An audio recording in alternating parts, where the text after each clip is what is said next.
Whispering Cat and the Locked Attic, with the housekeeper hid for 35 years.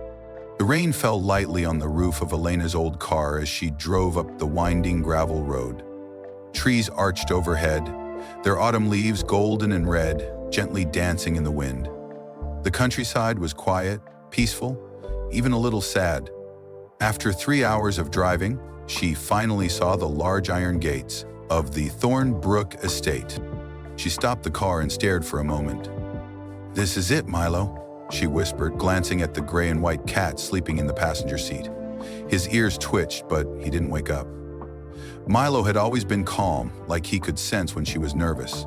And today, she was more nervous than ever. Elena had not been back to this place since she was a little girl. Her grandmother, Margaret Thornbrook, had passed away 2 weeks ago, and surprisingly left the entire estate to her. They hadn't spoken in over 20 years. Elena only had a few blurry memories of visiting the house along hallways, the smell of old books, and a soft lullaby someone once sang to her. Now, she owned it. As she stepped out of the car, the cold air hit her skin. She pulled her coat tighter and opened the back door to grab her suitcase. Milo jumped down gracefully, sniffed the air, and then walked confidently toward the house like he already knew the way. The front door creaked open before she could knock. "Elena?" said a soft, surprised voice. A woman in her 70s stood in the doorway. She had silver hair pinned in a bun, wore a dark green cardigan, and held a teacup in one hand. "You've grown!" Elena forced a smile. "Hi, Mrs. Dunley." Mrs. Dunley, the housekeeper, had worked here her entire life. Elena barely remembered her, but her face hadn't changed much. Still kind, still quiet, but something behind her eyes looked tired, maybe even worried. "And I've prepared the guest room for you," Mrs. Dunley said, stepping aside. "Your grandmother's room is not ready yet." "That's fine," Elena replied. She walked in slowly, looking around. The inside of the house was just as grand and old as she remembered. Tall ceilings, dusty chandeliers, and paintings of family members who looked like they hadn't smiled in centuries. Milo paused at the entrance and stared up the stairs. His tail twitched. "Elena," Mrs. Dunley said gently, "I hope you don't plan on changing too much here. Your grandmother was very particular." Elena looked at her. "I don't know what I'm doing yet. I just needed a break from the city." Mrs. Dunley nodded. "I understand. Dinner will be at 7. As the evening fell, Elena wandered through the halls. She passed rooms full of old furniture, books, and dusty curtains. Some doors were locked. She felt like the house was watching her somehow, like it had secrets in every shadow. Milo followed her everywhere except near one door at the top of the stairs. The attic. Every time they walked past it, Milo stopped and stared. That night, after dinner, Elena curled up on the couch with her blanket and a book. Milo sat by the fire for a while, but then stood, walked to the stairs, and meowed. "Milo?" she called. "What is it?" He didn't come back. Elena followed him up the creaky staircase. The house was dark and silent, except for Milo's faint cries. When she reached the attic door, she found him sitting in front of it, meowing loudly and scratching at the wood, and she knelt beside him. "What's going on, buddy? It's just a door." Milo didn't stop. Elena reached for the doorknob, but it didn't move. Locked. She tried to peek through the keyhole, but it was dark inside. She pressed her ear to the door and held her breath. For a moment, she thought she heard something like a soft humming, or maybe wind. Then it was gone. The next morning, Elena sat in the kitchen with a cup of coffee, while Milo stared out the window. "Did you sleep okay?" Mrs. Dunley asked, placing a plate of toast on the table. "Not really," Elena admitted. "My cat was crying outside the attic all night." Mrs. Dunley froze for half a second, just enough to notice. "That door's been locked for years," she said calmly. "Best leave it that way." Elena tilted her head. "Why? What's up there?" "Hey, just old furniture, nothing worth your time." But something in her voice felt off, like she was trying too hard to sound casual. That night, the same thing happened. Milo cried at the attic door again, louder this time. Elena sat in bed, staring at the ceiling, listening. The sound was strange. Not just meowing, It almost sounded like he was warning her. On the third night, something changed. Milo didn't cry. He howled. It was deep and desperate, like something had scared him. Elena jumped out of bed and ran to the stairs. He was clawing the door like he wanted to break it down. "Stop, Milo. You're going to hurt yourself." She scooped him up. His heart was pounding fast. She looked at the door again, still locked. Down the hall, a light turned on. Mrs. Dunley stood in her robe, eyes wide. "Elena," she said quietly, "that cat shouldn't be near that room." "Why?" Elena asked. "What's in there? He's terrified of it." "Please," Mrs. Dunley whispered. "Don't ask questions you don't want answers to." Before Elena could say anything, the housekeeper turned and walked away. The next morning, Elena couldn't stop thinking about it. She decided to search the library. Her grandmother had kept journals, letters, even floor plans of the house. Maybe something could explain the attic. Milo followed her quietly. He didn't meow, but his ears stayed pointed, alert, as if he was waiting for something. While flipping through an old ledger, Elena noticed a page torn out. A title above the gap said, "Upstairs Room." Sylvie. Her hands froze. Sylvie, her mother's name. Her mother had died when she was 4. Everyone said it was a sudden illness, but there were no photos of her in the house, no letters, nothing. Milo suddenly jumped onto the desk and knocked over a stack of papers. Underneath them was a small, rusted brooch. Gold, with a bird on it. Elena gasped.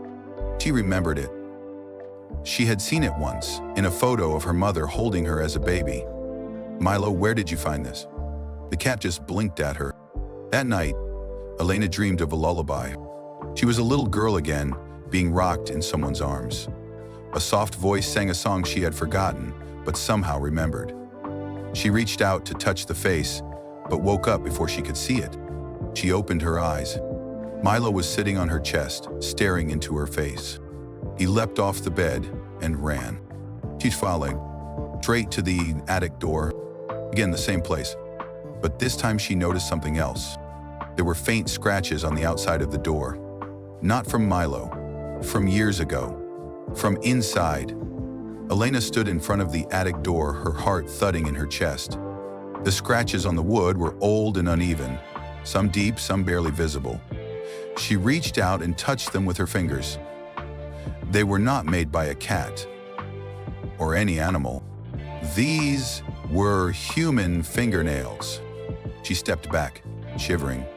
Milo circled her ankles, his fur puffed up. "Elena," a voice said behind her. She turned sharply. Mrs. Dunley stood at the top of the stairs, her face pale, her hands wringing a handkerchief. "I told you to leave that door alone." "You also told me it was just furniture," Elena replied. "You lied." Mrs. Dunley looked away. "I was trying to protect you." "From what?" Mrs. Dunley didn't answer. She walked slowly down the hallway and disappeared into her room. That was when Elena made up her mind. She was going to open the attic. The next day, she searched the house for the key. She checked drawers, cupboards, behind paintings, anywhere someone might hide something important. Hours passed. Dust covered her fingers, and frustration grew in her chest. Finally, in a box under her grandmother's old writing desk, she found it. A small iron key, shaped like a leaf. She held it tightly in her hand, heart pounding. That night, when the house was quiet and Mrs. Dunley had gone to bed, Elena returned to the attic door. Milo followed, silent but alert. She slipped the key into the lock. "It fits." "What?" The door opened with a long, low creak. Elena stood frozen. A wave of cold air rushed out from the room, smelling of dust, old wood, and something else like lavender, mixed with tears. Milo refused to go inside. He sat just outside the door, tail curled around his paws. Elena stepped in. The attic was dim. A small round window let in a bit of moonlight, casting shadows across the room. The floor creaked under her feet. Old furniture was covered in white sheets, like ghosts standing still. Boxes lined the walls, and in the center of the room sat a rocking chair, facing the window. It moved gently, even though there was no wind. Elena's breath caught in her throat. Something about the room felt heavy, like sadness lived here. She walked slowly around the chair, heart beating hard. On a table nearby, she saw a small music box. She turned the crank and opened it. A soft lullaby filled the room, the same one from her dream. Her knees weakened, and she sat down on a trunk. This was her room, she whispered. My mom's. She looked around again. There were childish drawings on the wall, crayons, flowers, animals, names written in a soft hand. Elena, Sylvie, and then she saw the diary. It was tucked under the mattress of a tiny daybed, hidden like a treasure. She opened it slowly. The first page said, "For Elena, if you ever come back. I hope this helps you understand." She read late into the night. Her mother's handwriting was soft, slanted, and full of emotion. As she flipped the pages, the truth unraveled in waves that made her chest ache. Sylvie Thornbrook had been kind, gentle, and full of life. But her mother, Margot, was strict and cold. Sylvie had fallen in love with a man Margot disapproved of, a man from outside the wealthy Thornbrook family line. That man was Elena's father. When Sylvie became pregnant, Margot was furious. She locked Sylvie in the attic for her own good, claiming she was too emotional, too wild. She told everyone Sylvie had gone away for her health. But she never left the estate. Elena's birth had been kept secret. Sylvie had written about her love for her daughter, how she would rock baby Elena in her arms by the window, humming lullabies, how she prayed each day that one day they could leave the estate together.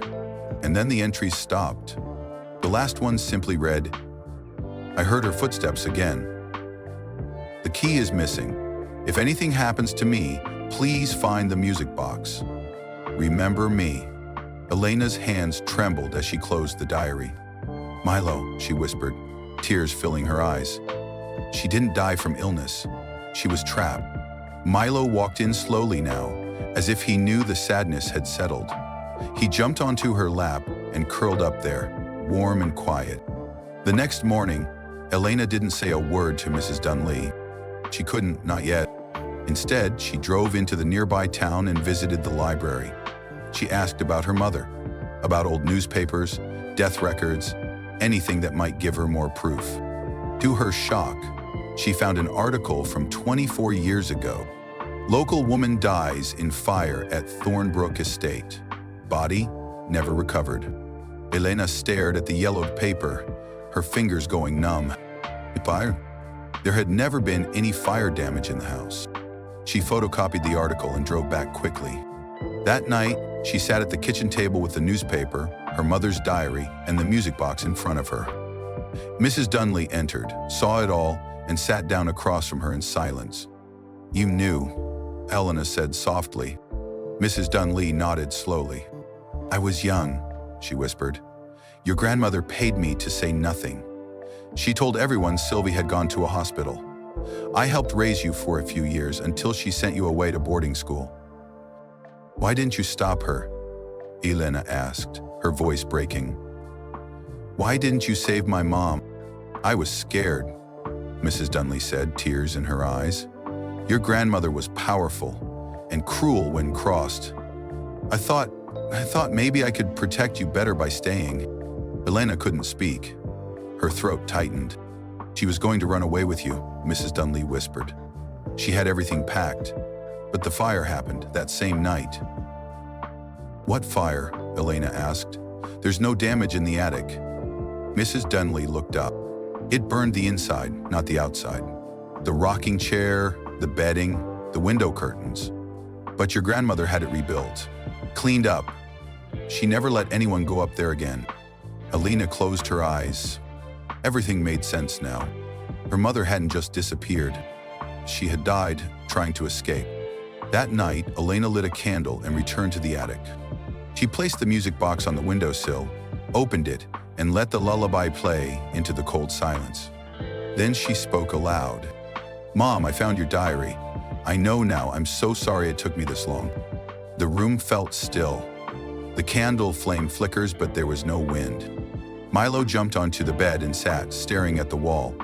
Suddenly, the air grew warmer. A soft scent of lavender floated in. Elena turned. The rocking chair was moving. Slowly, and for just 1 second in the reflection of the attic window, she thought she saw her.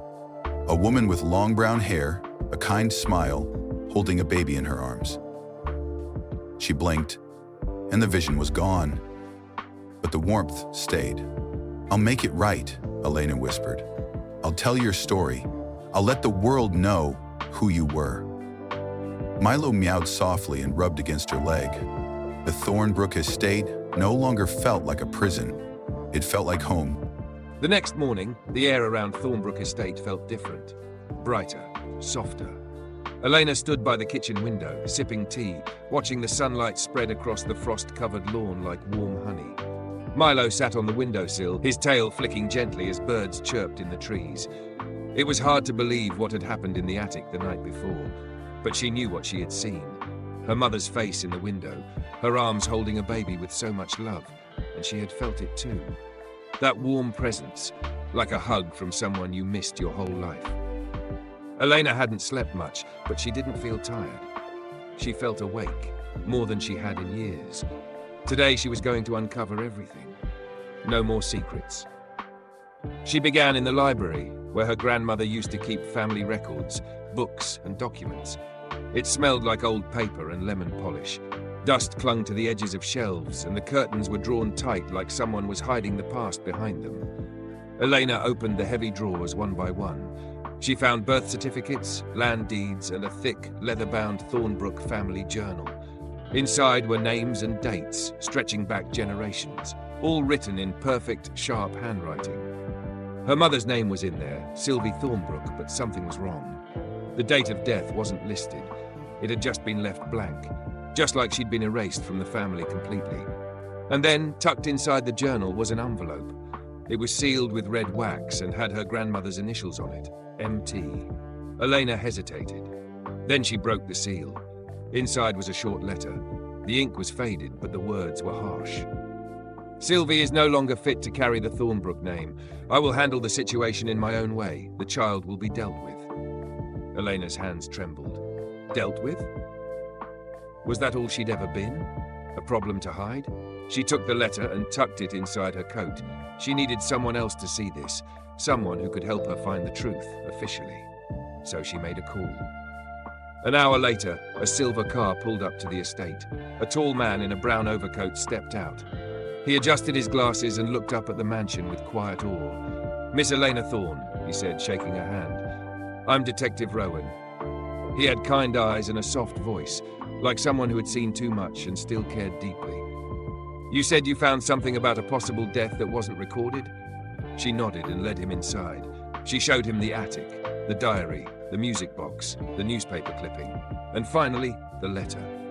Detective Rowan read everything silently. Then he looked around the attic and nodded slowly. "This isn't just family drama," he said. "This could be a criminal case. If what you're saying is true, your mother was held here against her will and may have died because of it." Elena's heart raced. "So what happens now?" "We'll open an investigation. Forensics can examine this room. We'll search for any remains or signs of foul play. But," he paused, glancing at the diary, "your mother did a lot to leave these clues. It seems she wanted you to find her." Elena swallowed the lump in her throat. She was brave, she whispered, and no one ever gave her a voice. Rowan looked at her gently. "You're doing that now." Later that night, Elena sat on the front porch steps, wrapped in a blanket, watching the moon rise over the estate. Milo curled beside her, purring quietly. She thought about everything she had learned, about the attic, her mother, the fire, and her grandmother's cruel lies. Elena didn't feel hatred, only sorrow, the kind that sat deep in your chest and made everything ache. Suddenly, headlights appeared at the bottom of the long driveway. A dark SUV crawled up the path and stopped near the steps. Elena stood as the door opened. Mrs. Dunley stepped out first. Then, to Elena's surprise, a woman in a navy suit, her hair perfectly pinned back, stepped into view. "Elena," she said coldly. It was Margot Thornbrook, her grandmother, alive, old but sharp as ever. Elena's heart thudded in her chest. "Why are you here?" she asked, voice steady. Margot's eyes scanned the estate like it was still hers. "I came because I heard you were stirring up ghosts." Elena stepped forward. "No, I'm uncovering the truth about my mother, about what you did to her." Margot's lips thinned. "I did what had to be done. She was ruining this family." "And you?" "She loved me," Elena interrupted. "She wanted to raise me. She wanted to leave with me." "She was weak." "No," Elena said, her voice rising. "She was strong. Strong enough to write that diary even when you locked her away. Strong enough to love a child in the middle of all your cruelty." Mrs. Dunley shifted nervously beside them but didn't speak. Margot narrowed her eyes. "You'll never prove it."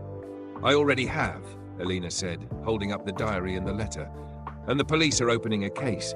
They're searching the attic tomorrow." Margot's face didn't change, but her hands curled into fists.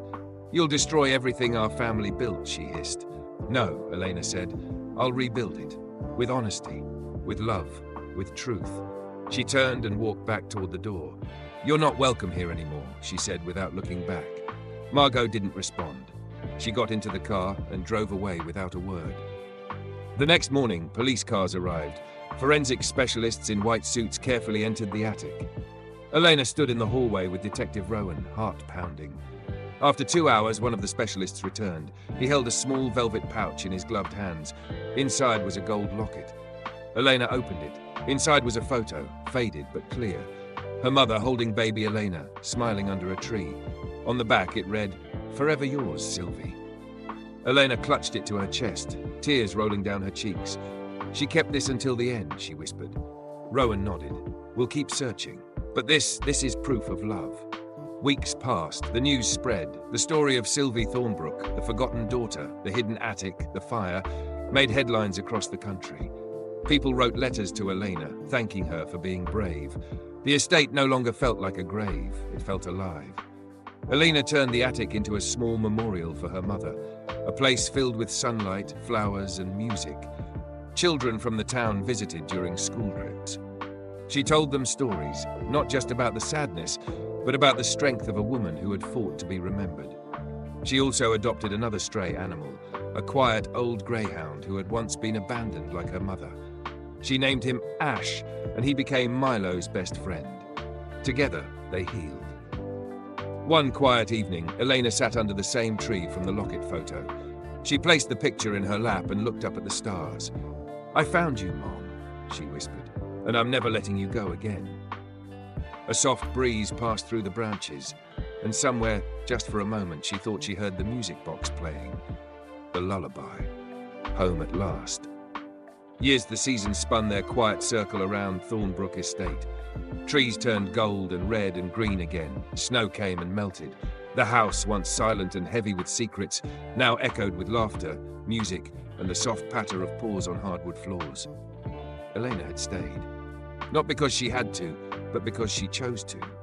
She restored the mansion, room by room, not to bring back the past, but to honor the truth of it. The attic became a small museum, filled with carefully preserved memories of her mother. School children from nearby towns would come for field trips, tracing their fingers over the spine of Sylvie's diary, listening to the music box play its haunting lullaby. And always, Milo was there, older now, slower, but still sharp as ever. Ash, too, his long legs stretched in the sun by the windows, watching the world in content silence. Elena wrote a book, The Girl in the Attic. She didn't sugarcoat the pain, but she didn't let it drown the beauty either. It was a story of cruelty, yes, but also of love that refused to die. Of a mother who fought in silence, and a daughter who heard her whisper years later and answered with truth. The book became a national bestseller. Readers from around the world sent letters, some thanking her, others sharing their own stories of being silenced, hidden, or forgotten. Elena read every single one. And one crisp autumn afternoon, she stood under the great tree in the garden, the same one from the photo in the locket. She placed a small stone plaque at its base. Carved into it were just a few simple words. In memory of Sylvie Thornbrook. She never stopped loving. She never stopped trying. Tears welled in her eyes, but they were not tears of sorrow. They were the kind that come when healing begins. That night, the wind picked up as leaves danced across the lawn. Elena sat by the fire with her animals curled beside her. The music box rested on the mantel, its lid slightly open. For a moment, she swore she could hear it playing even though no one had wound it. But she didn't question it, she just smiled. Because some things, love, truth, memory, don't need explanations. They only need to be felt. And so the girl who once walked into her childhood home with nothing but name and 1,000 questions became the woman who gave voice to the silence, light to the darkness, and love to the place where it was once forgotten. And she was never alone again.